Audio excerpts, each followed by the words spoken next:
انا عاوز اعرف حاجه، يعني ايه تبقى قاعد تلعب على تليفونك وتقول لي قومي سخني لي الاكل، واقوم وافضل واقفه على رجلي واسخن لك بال4 مرات، وتفضل راكني جنبك لحد ما حضرتك تكمل الجيم بتاعك وتقول لي سخني تاني وتالت ورابع؟ يا شيخ بقى حرام عليك، انت ايه برضو؟ ايه يعني؟ انا مش فاهم فين المشكله. هو انت يعني بتعملي ايه؟ بتفحتي في الصخر؟ وبعدين تعالي هنا قولي لي، هو انت ازاي بتتكلمي معايا بالطريقه دي؟ بتكلم كده لاني تعبانه من الحمل يا زكريا، وانت مفيش فايده، مش مراعي وقفتي في المطبخ طول النهار وبتبيع وبتشتري فيا ولا كاني جاريتك. طب انا بقى هوريكي الجاريه بتتعامل ازاي بالظبط عشان تبقي تعرفي بقى. تعالي صوتك عليا تاني، تعالي لي هنا. ويقوم يشمر ويشوف شغله. هي دي الطريقه اللي كان بيعاملني بيها جوزي في اي مشكله تحصل ما بيننا وتقابلنا، وما يهمهوش بقى اللي يحصل بعد كده، ولا يفرق معاه حامل مش حامل، تعبانه مش تعبانه، مفيش فايده، مش هتفرق. والنتيجه زي ما هتشوفوا دلوقتي كده معايا.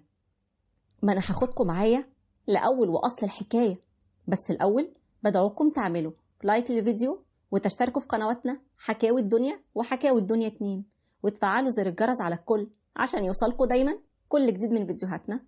ده لو انت معانا على اليوتيوب، ولو كنت معانا على الفيسبوك لايك وشير لو حبيتوا الفيديو. وبينا نبدأ حكايتنا.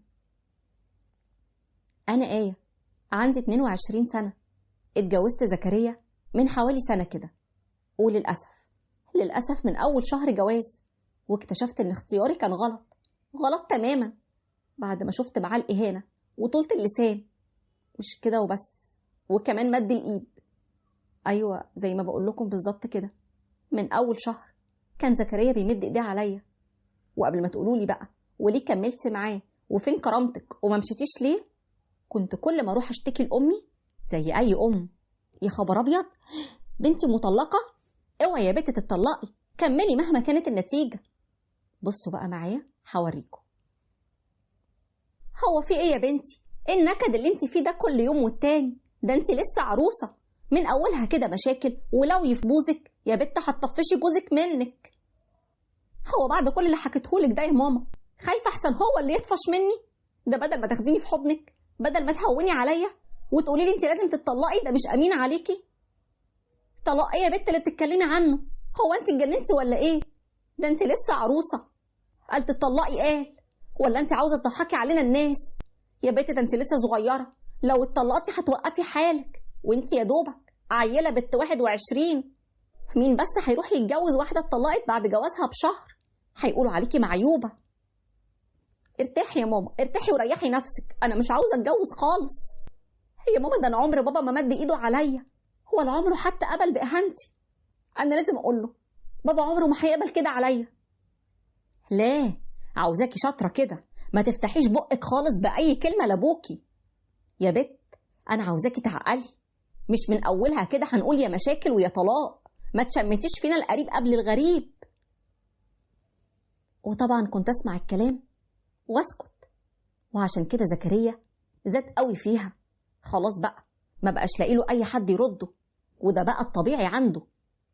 وللاسف حملت على طول تقريبا من البدايه خالص، وفي اول شهور حملي كنت تعبانه قوي، وكان لازم ليا الراحه التامه. وده مش كلام بقوله من دماغي، لا ده كلام الدكتور ليا.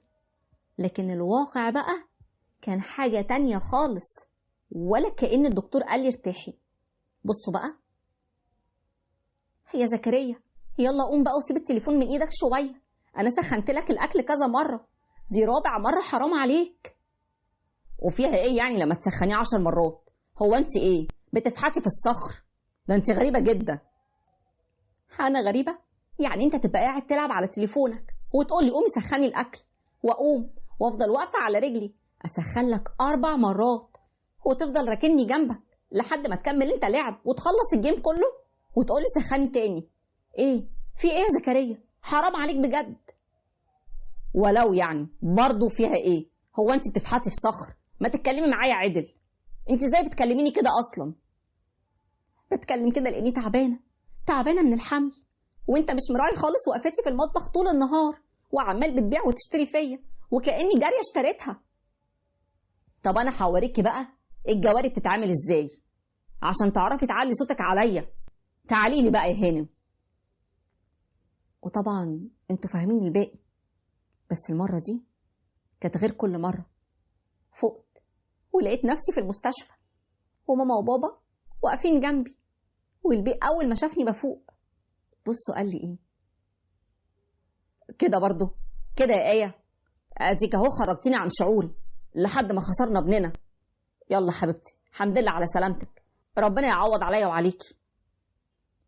ابعد عني، امشي من قدامي، مش عاوزة أشوفك. أنت السبب في كل ده، السبب إني أخسر الحاجة الوحيدة الحلوة في حياتي. من يوم ما عرفتك أنا ما بعملش أي حاجة غير إني بخسر. أنا مش عاوزة أشوف وشك تاني، ابعد عني. شايف بنتك المحترمة بتقول إيه يا عمي؟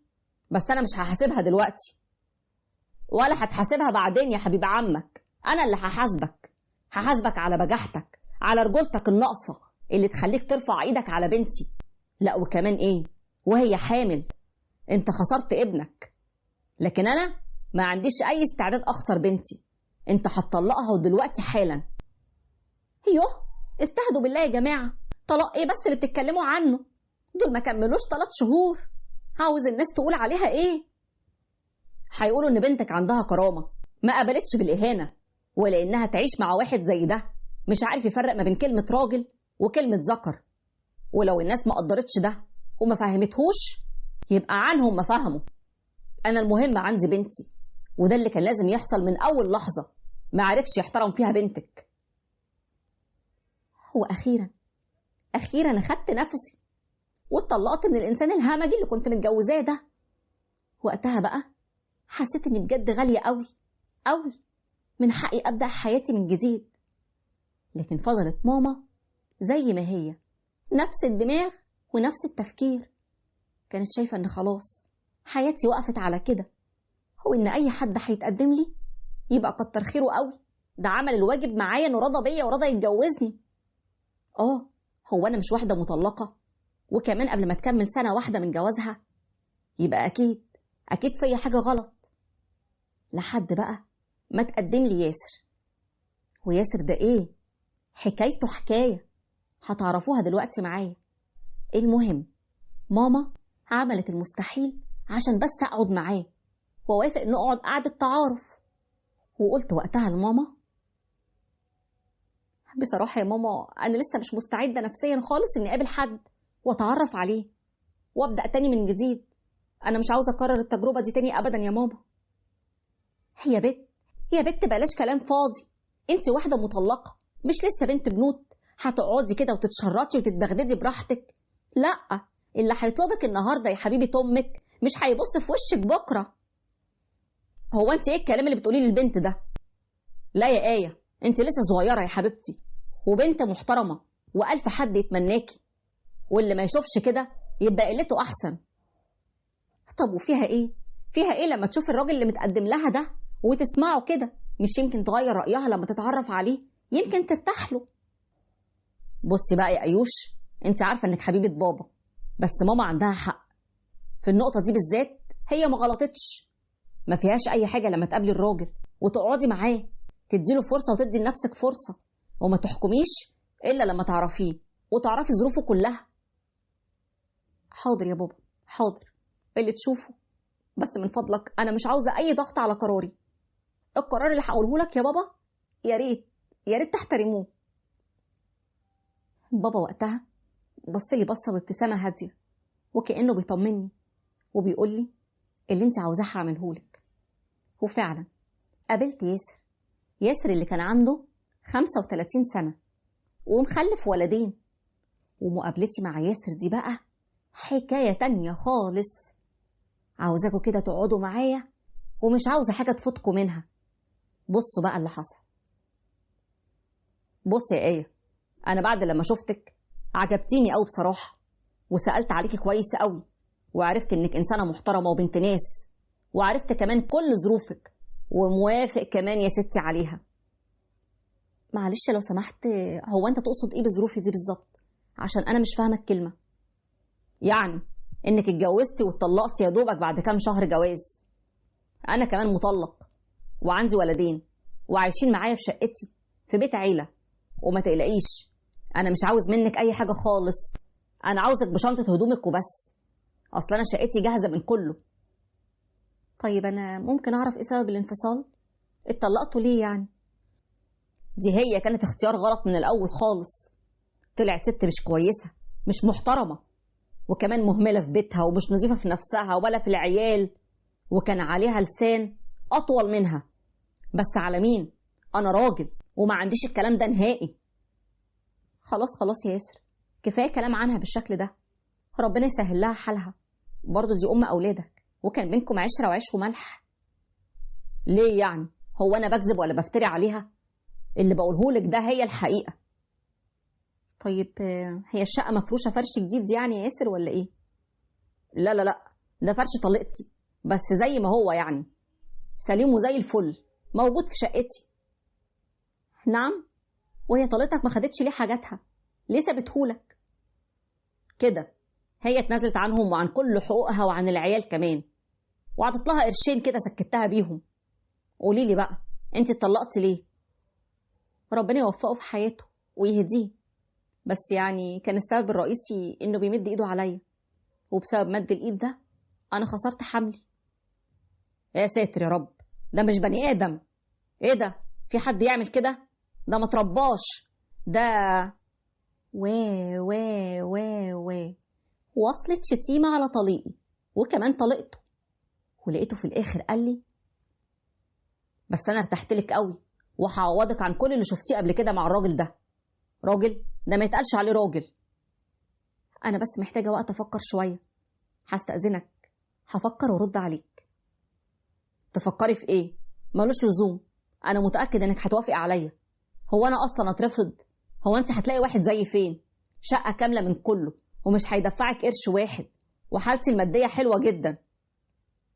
لا حضرتك ما تعرفنيش، لو عليا انا رافضة الجواز كله دلوقتي، وفلوس حضرتك دي اخر حاجة ممكن تهمني، لان لو في يوم مديت ايدك عليا او غلطت في حقي ومعاك مال قارون، ده مش هيخليني استنى معاك لحظة واحدة. فبعد اذنك خليني اصلي استخارة الاول وهرد عليك. يا بنتي انت واحدة مطلقة، سيب الاستخارة دي للبنت اللي لسه ما اتجوزتش. اما عجيبة والله. بصيت له شوية بعد ما قال لي الكلمة دي وانا مش عارفة ارد اقول له ايه، اما انك راجل قليل الذوق حقيقي. ولقيت نفسي جمعت كلامي وقلت له هو واضح فعلا اني مش محتاجة استخارة ولا حاجة، تقدر تشوف واحدة تانية غيري تشتريها بفلوسك، لكن انا لا. ايوه رفضت وقتها، ودي كانت اقل حاجة اعملها قصاد غروره وقلة ذوقه ده. وما اقولكوش بقى، ما اقولكوش على اللي ماما عملته وهي مستنياني عشان افرحها وارجع اقول لها موافقة عليه. بصوا كده بقى. هاي يا حبيبة قلب ماما، اظن بقى ما فيهوش غلطة، صح؟ كامل من مجاميعه اسم الله عليه. ما فيهوش غلطة؟ ده الغلط كله اتجمع فيه، ده لو اخر واحد في العالم انا مش هتجوزه. ليه بس يا بنتي ليه؟ ده ما كانش هيخليكي محتاجة لأي حاجة، واحد غيره كان راح دور على بنت بنوت وما كانش بصلك انت اصلا، ليه ترفضي النعمة؟ بنت بنوت؟ وايه الفرق ما بين بنتي وبنت البنوت؟ انا بنتي مش ناقصها اي حاجة عن اي بنت غيرها. واستني الاول لما نسمع اسبابها. ايه اللي حصل يا بنتي؟ احكيلي. وحكيت لبابا على كل اللي حصل، وقلت لهم انا اسفة يا بابا، انا مش هقدر اكرر غلطتي تاني، واسمع كلامك يا ماما واعمل حساب لكلام الناس. عشان ايه؟ انا مطلقة؟ لا، ده عشان انا مطلقة يبقى لازم اتعلم الدرس كويس قوي واتأنى كده في اختياري التاني، وما بيعش نفسي ابدا لواحد مسترخصني. ايوه يا بنتي، انت عندك كل الحق، وبالعقل كده ايه اللي يخلي مراته تسيبه وتسيب العيشة المرتاحة دي، وكمان تسيب له كل حاجتها وحقوقها، حتى ضناها استغنت عنهم، ودي مش حاجة صغيرة ابدا. واللي ما يصونش العشرة ويكشف ستر اولاده حتى لو كان مطلقها، ده ما ينفعش لانه لا يؤتمن. يعني هو انا عاوزة ايه؟ انا نفسي ارتاح واطمن عليكي في بيت راجل. هي ايه بكرة لما تكوني هتحسي بيا. لا يا ماما، انا بكره لما اكون هقوي بنتي كويس قوي. عاوزاكي تطمني عليا يا ماما، لما الاقي راجل بمعنى الكلمه يحترمني ويحافظ عليا. ومهما كان انا مقامي غالي قوي وعالي قوي، ولما اخلف زي ما قلتلك هعلم بنتي او ابني ان الاحترام حق لكل انسان مهما كان حالته وظروفه. بصوا يا جماعه، الطلاق مش نهايه العالم، ولما يكون اللي قصادي مش مستوعب ان الست المطلقه ما ينقصهاش اي حاجه، يبقى للاسف هو اللي ناقصه كتير قوي. اوقات كتير بيكون الطلاق هو الاختيار الامثل، بيكون بدايه لحياه جديده نستاهل نعيشها.